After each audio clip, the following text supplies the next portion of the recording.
Olá pessoal, tudo bem com vocês? Bom estarmos aqui mais uma vez, terminando o nosso capítulo 4, cujo objetivo é tratarmos sobre os assuntos lançamento horizontal e oblíquo. Na aula anterior fizemos uma introdução ao assunto, falando sobre queda livre e lançamento vertical para cima. Se você ainda não assistiu esse vídeo, assista a aula anterior, também do capítulo 4, aula 1, porque são assuntos importantíssimos para que você possa entender bem sobre esses movimentos que nós falaremos hoje, ok? Então vamos lá. O que seria um lançamento horizontal, pessoal? Seria um lançamento cujo corpo inicialmente ele é posto no movimento paralelo ao horizonte, tá? Ou seja, não há nenhuma inclinação para cima ou para baixo. Por conta disso, ele será dotado de uma velocidade inicial na direção horizontal e também, como todos os corpos ao redor do planeta Terra, ele também estará sujeito a uma força gravitacional. Por conta disso, além desse movimento na direção horizontal, posteriormente ele também irá descrever um movimento de queda, movimento esse sujeito à força da gravidade, conforme vocês podem ver nesse movimento parabólico aí da flecha. Então teremos dois tipos de movimentos conjugados que ocorrem independentemente do outro. Um movimento na direção horizontal, cuja velocidade nós chamaremos de V0, e um movimento na direção vertical que eu vou chamar de V. Quais são as características do movimento horizontal, pessoal? É um movimento cuja velocidade é constante, ou seja, a sua velocidade sempre será igual a V0. É um movimento uniforme, porque não há aceleração. Por conta disso, a equação que descreve o movimento horizontal é essa daí. S é igual a S0 mais velocidade, V, né, vezes o ΔT, que é o intervalo de tempo. Lembrando, pessoal, que isso só é válido se a resistência do ar for nula. Já o movimento na vertical é um movimento cuja velocidade varia no tempo. Afinal de contas, há uma força gravitacional que promoverá uma aceleração de queda, aceleração gravitacional. Por conta disso, para analisar esse movimento, teremos que lançar mão dessas três equações aí do movimento uniformemente variado, que é a equação horária da posição, equação horária da velocidade e a chamada equação de Torricelli. À direita, você tem transformações dessas três primeiras equações aí, onde você considera a posição inicial zero e o A é a própria aceleração da gravidade, que é o G. Você também pode botar o S, a posição final, como H, é muito comum, né? Ensinar, alguns professores ensinarem dessa forma. Eu particularmente prefiro não ensinar, porque são mais equações para serem gravadas. Eu acho melhor você, e é o que nós faremos no decorrer deste curso, trabalharmos essas três primeiras equações de forma a entender como utilizá-las nesse tipo de movimento. Okay? Então, no nosso primeiro exercício, nós temos um objeto que foi lançado horizontalmente do alto de arranha-céu de 320 metros de altura. A sua velocidade foi de 15 metros por segundo e a questão é que você determine o alcance horizontal do objeto. Bom, dois movimentos ocorrem durante essa trajetória, um movimento na direção horizontal e o outro na vertical. O movimento horizontal ele tem uma velocidade que eu vou chamar de Vx, porque é o que ocorre no eixo X, eixo horizontal, a sua velocidade de 15 metros por segundo. Por conta disso, eu iria utilizar uma equação do movimento uniforme, Sx igual a S0x mais velocidade vezes o tempo. O movimento vertical de queda livre será um movimento cuja velocidade inicial é nula, o movimento de queda é um movimento de velocidade inicial zero. A velocidade ela irá variar no decorrer do tempo, que é um movimento uniformemente variado, sujeito à aceleração da gravidade. A aceleração é essa que é a que nós chamamos de g. Por conta disso, nós iremos utilizar as equações do movimento uniformemente variado. No caso do movimento horizontal, quais são os dados que a questão me dá? Que a velocidade é constante, igual a 15 metros por segundo, a posição inicial é zero, a posição final nós não sabemos, qual será o deslocamento horizontal máximo, pelo menos até quando o corpo atinge o piso, né? O intervalo de tempo ele é desconhecido e a equação horária que nós utilizaremos é a equação do movimento uniforme. Sx, eu estou colocando em Cx porque nós estamos falando de movimento na direção horizontal. Sx igual a S0x mais velocidade vezes o tempo.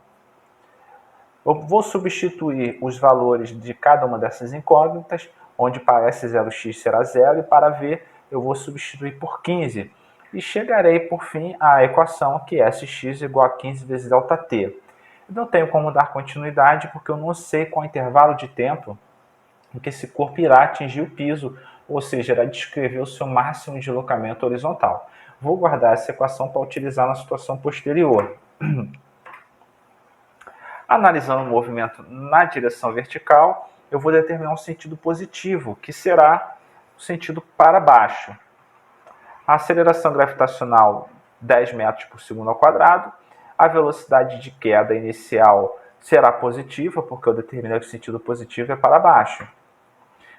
Vou lançar mão das equações do movimento uniformemente variado e vou lançar mão dos dados também. Posição inicial no movimento vertical, 0. A posição final, 320 metros, que é a altura do prédio. A velocidade inicial de queda é 0, porque o lançamento é horizontal. O intervalo de tempo que esse corpo levará para chegar ao ponto mais baixo, eu não sei.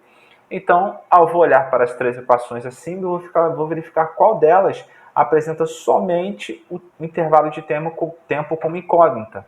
E chegarei à conclusão que será a primeira equação. Lanço mão dela, substituindo os valores para a posição final 320, inicial 0, velocidade inicial de queda 0, a aceleração da gravidade vai ser 10, e aí eu vou chegar a 320 igual a 5 vezes ΔT ao quadrado. Infelizmente aqui passou rapidamente. E o que vai acontecer, pessoal? Vou pegar esse 2, vou passar para o outro lado multiplicando 320, vou ter 640. O 10 eu vou dividir, eu vou usar esse 10 para dividir os 640 e vou chegar a 64. 64, ao achar a raiz de 64, eu vou ter que ΔT será igual a 8, que é o tempo de queda desse corpo. Bom, no movimento vertical eu achei essa equação para descrever o movimento horizontal, perdão. Sx igual a 15 vezes ΔT. E o intervalo de tempo que eu achei para analisar o movimento vertical é de 8 segundos, ou seja, o corpo leva 8 segundos para descrever o seu movimento de queda. Mas veja só, como o movimento de queda e o movimento horizontal são conjugados, o tempo que esse corpo leva para cair é o mesmo intervalo de tempo que ele leva para descrever o seu deslocamento horizontal máximo, visto que eu estou considerando deslocamento horizontal máximo quando o corpo ele atinge o solo. Então, eu posso utilizar o ΔT para também achar o deslocamento horizontal máximo, de forma que eu vou substituir lá na primeira equação, 15 vezes 8 vai dar 120 metros. Ou seja, o deslocamento horizontal será de 120 metros. No exercício 2, e eu peço para que você, nesse momento, faça uma reflexão, verifique se você entendeu bem o exercício 1. Caso você tenha entendido, dê um pause no vídeo, tente refazê-lo por conta própria, sem olhar a minha resolução. E quando você se sentir confiante, tente fazer esse exercício 2 também sozinho, sem olhar a resposta. Depois disso, você retorne a dar um play neste vídeo para que você veja se a sua resposta está coerente com a minha. E caso haja uma incoerência, veja onde estão os seus erros e aquilo que você não consegue prosseguir. Esse autodidatismo é muito importante no aprendizado, é muito importante no desenvolvimento cognitivo do aluno. Então, tente fazer sozinho, ok? Sem medo de errar, sem nenhum tipo de pressão, sem nenhum tipo de ansiedade, entendendo que o erro é um elemento fundamental no aprendizado do aluno, ok? Então, vamos lá. Da mesma forma que na questão anterior, nós saberemos que esse corpo irá descrever dois tipos de movimento. Um movimento horizontal, cuja velocidade era constante, velocidade horizontal constante em 100 metros por segundo. Então, eu vou utilizar a equação do movimento uniforme. No caso do movimento vertical, a velocidade inicial de queda é nula. A velocidade ela irá variar no tempo de forma constante, ou seja, o movimento é uniformemente variado. e a aceleração da gravidade, a aceleração vai ser a própria aceleração da gravidade, g. Vou utilizar as equações do movimento uniformemente variado. No caso do movimento horizontal, vou lançar a mão dos dados. O que a questão me dá? 100 metros por segundo de velocidade, posição inicial S0x0, a posição final, eu não sei qual será o deslocamento horizontal máximo, também não sei quanto tempo esse corpo levará para chegar ao seu deslocamento máximo. Mas eu vou utilizar as equações do movimento uniforme. Vou substituir os valores que eu já sei pelas incógnitas, posição inicial 0, velocidade 0. Da mesma forma que antes, eu vou chegar a uma equação para um movimento uniforme que eu não vou ter uma resposta de imediato, que vai ser Sx igual a 0 vezes ΔT, porque eu não sei o ΔT. Então, eu vou ficar com essa equação guardada. No caso do movimento vertical, como o movimento é de queda, eu vou considerar que o sentido positivo na reta vertical, sentido de queda, para baixo. Portanto, a aceleração da gravidade vai ser positiva, visto que ela também é orientada para baixo, e a velocidade de queda será sempre positiva, porque ela também é sempre orientada para baixo. Lançando mão das equações do movimento uniforme, eu vou também lançar os dados que a questão me dá, né? A posição inicial de queda no movimento vertical 0, a posição final 2.000 metros, a velocidade inicial 0, o intervalo de tempo eu não sei. Portanto, da mesma forma que na questão anterior, qual dessas equações de cima me apresenta somente o tempo como incógnita? Será também a primeira equação. Substituo as incógnitas pelos valores já conhecidos, que é a posição final, 2.000, que é a altitude onde está o avião, a posição inicial 0, velocidade inicial 0, e a aceleração será positiva em 10. E aí vou trabalhar essa conta. No segundo lado da equação só vou ter 10 vezes ΔT ao quadrado dividido por 2, eu vou pegar esse 2 que está dividindo, vou passar para o outro lado multiplicando 2.000, vai dar 4.000. O 10 eu vou utilizá-lo para dividir o 4.000. Então, eu vou ter que ΔT ao quadrado vai ser 400, e ao achar a raiz quadrada de 400, vou ver que o tempo será de 20 segundos. No caso do movimento horizontal, nós já temos uma equação, Sx igual a 100 vezes ΔT, e nós já achamos que o intervalo de tempo é de 20 segundos. Substituo o 20 segundos por ΔT na primeira equação, e chego à conclusão de que o deslocamento horizontal será de 2.000 metros.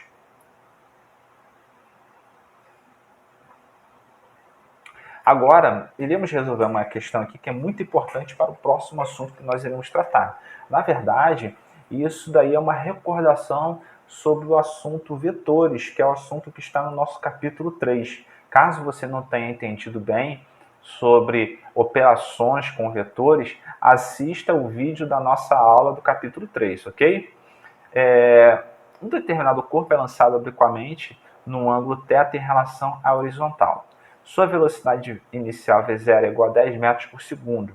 Determine as componentes horizontal e vertical da velocidade inicial para valores de θ iguais a 30, 45 e 60 graus. Lembre-se que a velocidade de 10 metros por segundo é a velocidade oblíqua, essa que tem uma inclinação θ em relação ao horizonte, ok? As outras velocidades V0x e V0y são componentes ortogonais de V0, ou seja, são as projeções nos eixos horizontal, V0x, e vertical, V0y, ok? Eu coloquei na tela aí para vocês as relações trigonométricas de seno, cosseno e tangente para 30, 45 e 60, para acelerar os nossos cálculos. Então, vamos lá. Se eu quiser achar a componente horizontal de V0x, eu vou multiplicar o V0 pelo cosseno do ângulo, que no caso será 30 graus. Caso eu queira achar a componente vertical, vou pegar esse V0 e vou multiplicar pelo seno de 30. Se você tiver dúvidas, eu vou ensinar para você um macete que eu ensino lá na aula sobre vetores do capítulo 3, que é o seguinte, um macete é um processo mnemônico que não precisa ter lógica, basta simplesmente facilitar a sua memorização. Considere que V0, esse vetor velocidade oblíqua, ele seja uma porta. Caso você queira movimentar essa porta sentido ao eixo Y, ou seja, o eixo vertical, você vai ter que movimentar essa porta, abrir esta porta esquecendo-se do ângulo θ. Você vai deixar o ângulo θ para trás. Portanto, você irá movimentar a porta sem o ângulo. Ou seja, V0y será V0 sem o ângulo θ, ou seja, o seno de θ. Já, se você quiser fechar essa porta, ou seja, movimentá-la sentido ao eixo horizontal, você está movimentando com o ângulo, ou seja, V0x, que é a componente horizontal, será V0 com o ângulo, substitui o com por cosseno do ângulo.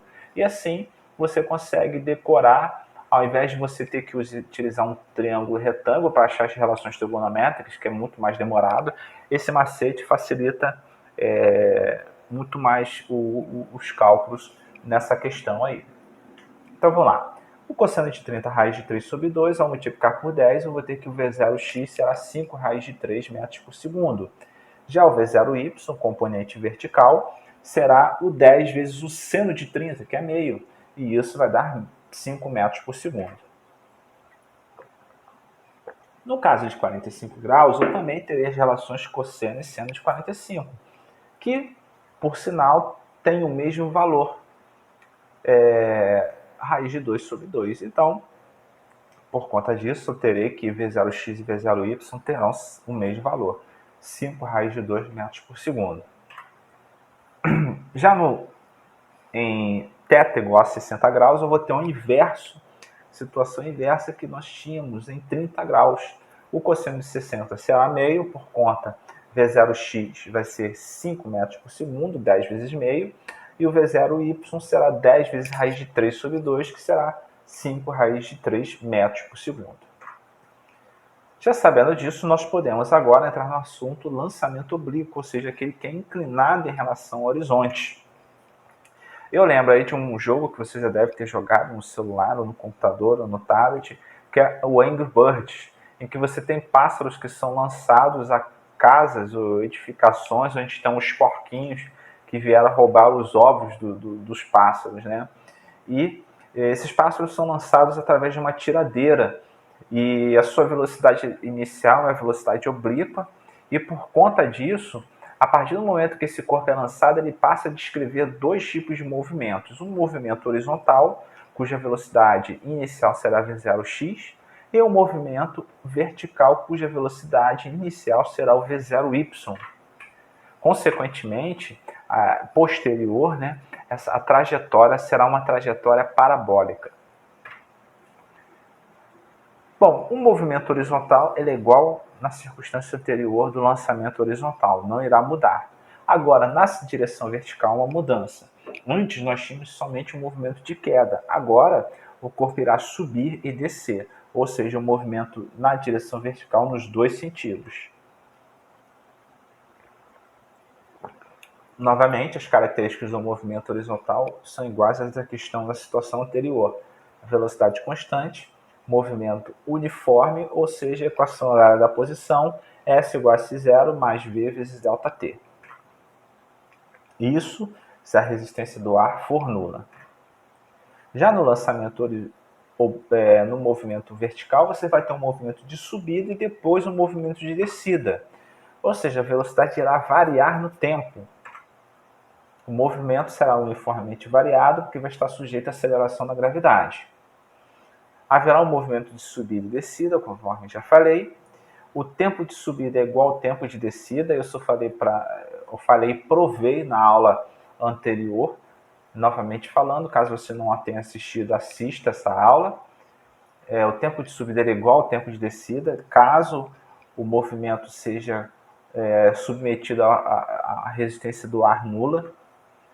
O maior alcance de um lançamento parabólico, lançamento oblíquo, é quando a inclinação em relação ao horizonte é de 45 graus.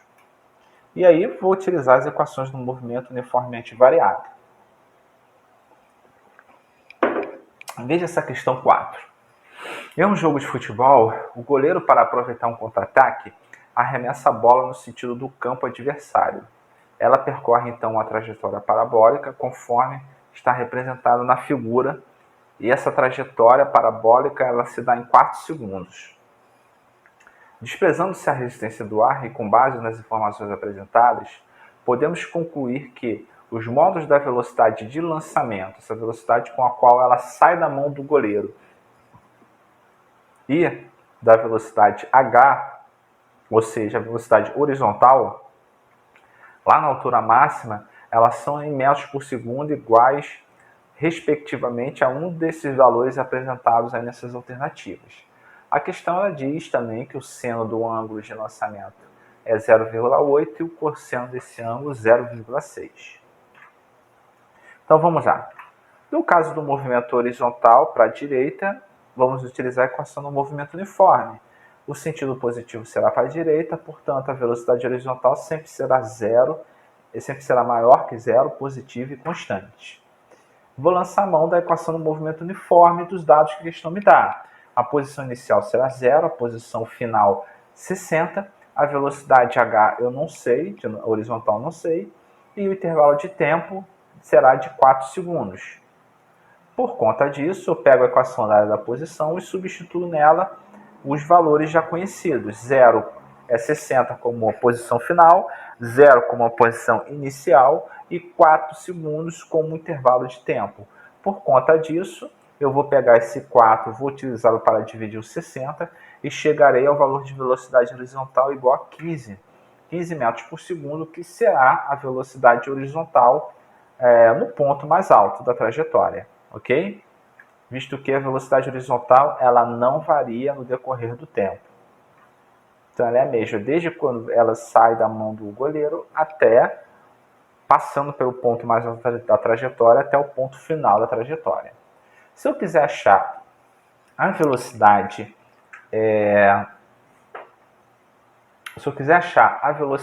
vertical, o que eu vou fazer?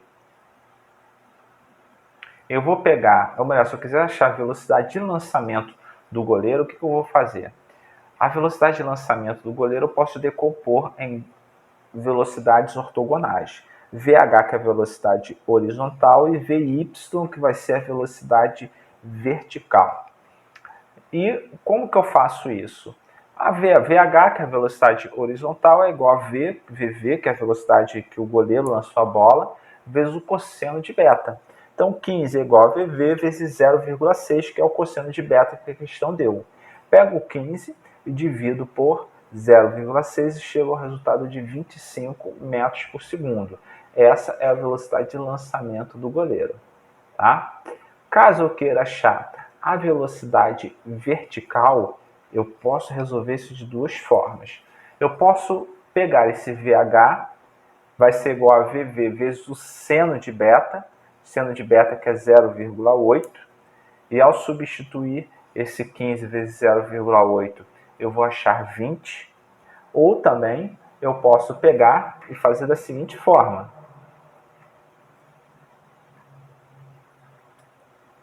Vou analisar o movimento na direção vertical, baseando-se nas equações horárias do movimento uniformemente variado. O sentido de movimento positivo será para cima, a aceleração da gravidade, como é voltada para baixo, ela será negativa em 10, e a velocidade inicial, a velocidade de subida será sempre positiva. Lanço a mão dos valores que a questão me dá, ou seja, posição inicial 0, posição final não sei, velocidade inicial de subida eu também não sei, ela tem um valor máximo quando ela sai da mão do goleiro, e o valor de velocidade final é 0. Todo o corpo, quando ele chega ao seu ponto máximo de subida, a sua velocidade de subida é igual a 0.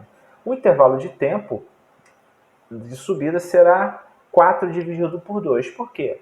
4 segundos não é um intervalo de tempo total de voo, desde quando ela sai da mão do goleiro e chega até o seu deslocamento horizontal máximo. Portanto, o tempo de subida vai ser 4 dividido por 2. Então, será 2 segundos para subir, 2 segundos para descer. Quando as equações aí em cima me apresentam somente a velocidade inicial como incógnita, será a segunda equação. Então, pego essa segunda equação e substituo nela os valores. 10 negativo, como é a aceleração da gravidade. Eu coloco 0 como a velocidade inicial, velocidade final de subida. E aí eu vou ter que V0y, vou pegar o menos 10 vezes 2, vou passar para o outro lado, né? Vou mudar de sinal. V0y vai ser igual a 20, ou seja, a velocidade inicial de subida será 20 metros por segundo. Num próximo exercício, o 5, eu tenho uma bala de canhão de 15 kg que é lançada com velocidade de 1.080 km por hora. A questão quer saber o alcance horizontal aproximado do projétil para o caso do ângulo formado entre o canhão e o horizontal ser de 30 graus. A questão apresenta uns dados aí, sendo de 30 graus 0,5, gravidade 10 metros por segundo ao quadrado, raiz de 3 1,7, e ela pede para desconsiderar-se a resistência do ar. Então vamos lá. Para o movimento vertical e de subida, eu vou ter o seguinte, que o sentido que eu vou considerar como positivo será para cima, visto que eu vou analisar o movimento de subida deste corpo. A aceleração da gravidade, por conta disso, será negativa, visto que ela é orientada para baixo, então menos 10 metros por segundo. E a velocidade de subida será sempre positiva. Vou pegar os dados que a questão me dá. Posição inicial de subida 0, posição final não sei. Vou transformar esse 1.080 km por hora em metros por segundo. Vou fazer isso dividindo ele por 3,6, ou seja, 300 metros por segundo. Se você não sabe bem como efetuar essa transformação, sugiro que você assista a minha primeira aula, em que eu vou falar sobre o conceito de velocidade e como efetuar essa mudança de valores ao mudar as unidades de medida, ok? A velocidade inicial de subida será 300 vezes o seno de θ, porque 300 é a velocidade de lançamento da bala, do projétil. Então, se eu quiser achar a componente vertical, eu tenho que multiplicar pelo seno de 30, que é meio. Ou seja, 300 vezes meio vai dar 150 metros por segundo. E a velocidade final de subida de qualquer corpo é 0. O intervalo de tempo eu não sei, e vou achar qual dessas equações tem somente o intervalo de tempo a ser procurado, como incógnita. E eu vou utilizar a segunda equação. Na segunda equação, o que eu vou fazer?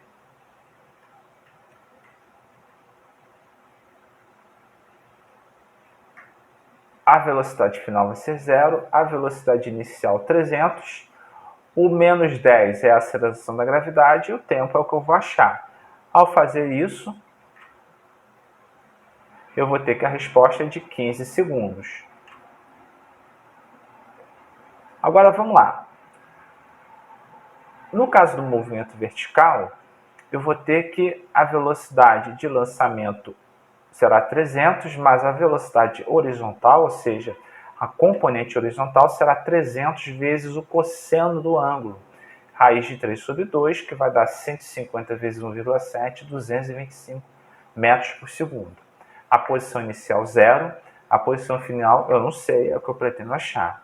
O intervalo de tempo total, pessoal, será 15 vezes 2. Por quê?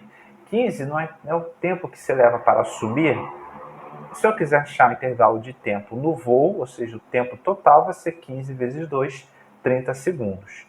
Então, eu vou utilizar a equação do movimento uniforme, em que eu vou substituir os valores já conhecidos, 0 para a posição inicial, 225 para a velocidade, 30 para o tempo, e chegarei ao valor de 6.750 metros de deslocamento horizontal total. Por conta disso, a resposta correta será a letra E, ou seja, o valor mais aproximado, 6,7 km.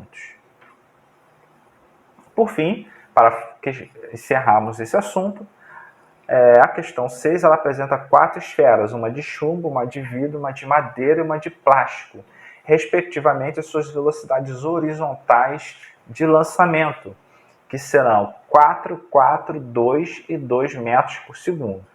A questão quer saber qual é a relação entre os tempos de queda de cada uma dessas bolas. Pede-se para considerar a resistência do ar nula. Então, o que nós faremos? O que a questão nos apresenta? Que todas as bolas são lançadas horizontalmente, ou seja, a velocidade inicial de queda é nula. Todas as bolas são lançadas à mesma altura, porque são lançadas no mesmo ponto. A resistência do ar é nula.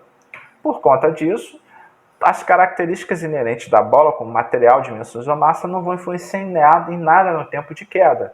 Logo, o tempo de queda será igual para todas as bolas. Por conta disso, a alternativa correta será letra D. E assim, pessoal, terminamos a nossa aula. Espero que você tenha compreendido bem.